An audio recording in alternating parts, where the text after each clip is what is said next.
You have to hand it to the radical left and their parrots in the media and academia. They give Madison Avenue a run for its money when it comes to marketing their agenda. In fact, they probably have a bunch of those Mad Men types helping them. They are so good at controlling language and discourse that many Republicans and conservatives actually adopt the left's lexicon.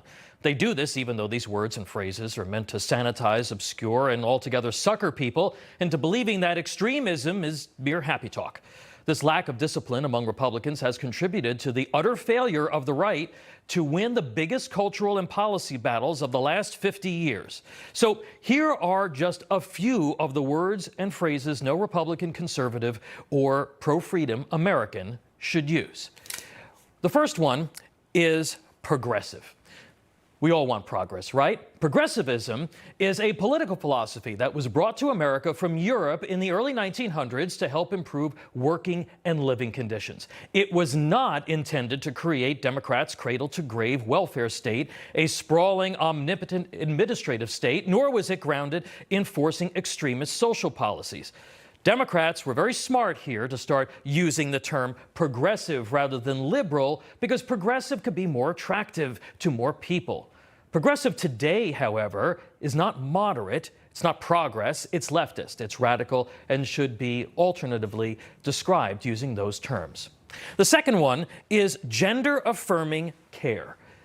Like progressive, this one is meant to trick the user into thinking that something inherently destructive is exactly the opposite.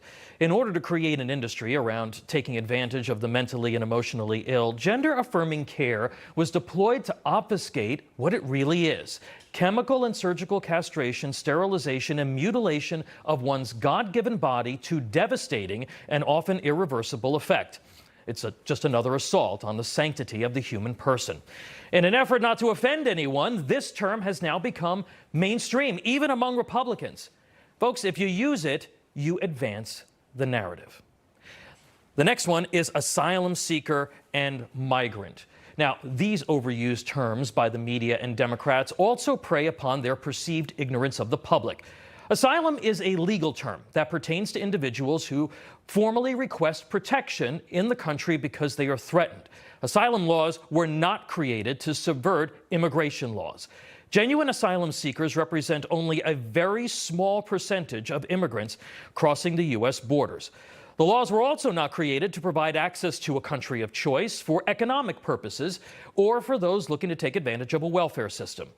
Anytime President Biden or Democrats use the term asylum as a replacement for illegal immigrant, they are suggesting these folks are victims to mask the victimization of Americans by the open border.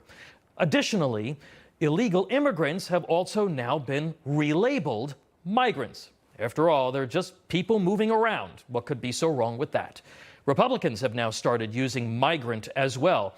Illegal immigrant, folks, is not offensive. It is exactly what the vast majority of those who cross the border are.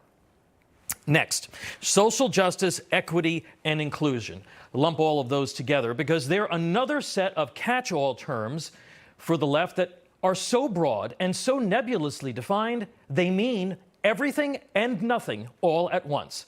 Only the left's malevolence would create a fungible societal construct based on racial division and victimhood, the goals of which could never actually be achieved. How convenient.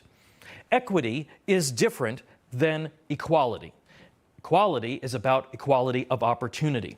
Even Senator Bernie Sanders was recently forced to admit on Real Time with Bill Maher that he didn't actually know what equity meant and admitted that it was actually about equality of outcome, which, when manufactured by the government or elites, is fundamentally a Marxist and anti-American concept.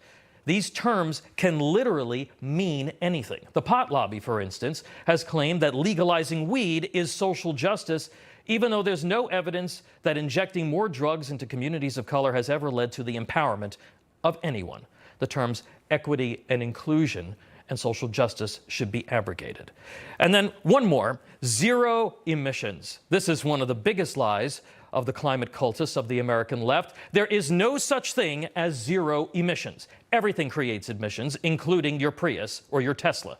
The extraction of raw materials, the production of every component of every product, the transportation of those materials, and all human activity creates emissions. The Earth has natural emissions. You ever hear of volcanoes, folks? Reducing emissions is a laudable goal, and we have been doing that in this country for decades. But the idea that anything can have net zero emissions is total nonsense. Companies and politicians who claim that they can get to zero emissions are using fuzzy math to virtue signal. They're cooking the books with carbon credits and other schemes to con the public, but they will never be at zero emissions. And here's the kicker: they know that it's a lie. Never use the term unless you're calling out the fact that it flies in the face of science. You can't win the policy or ideological battle if you surrender language to the opposition. Getting on and staying on offense to protect American freedom means not using these terms. And I'll have a few more for you in a couple of weeks.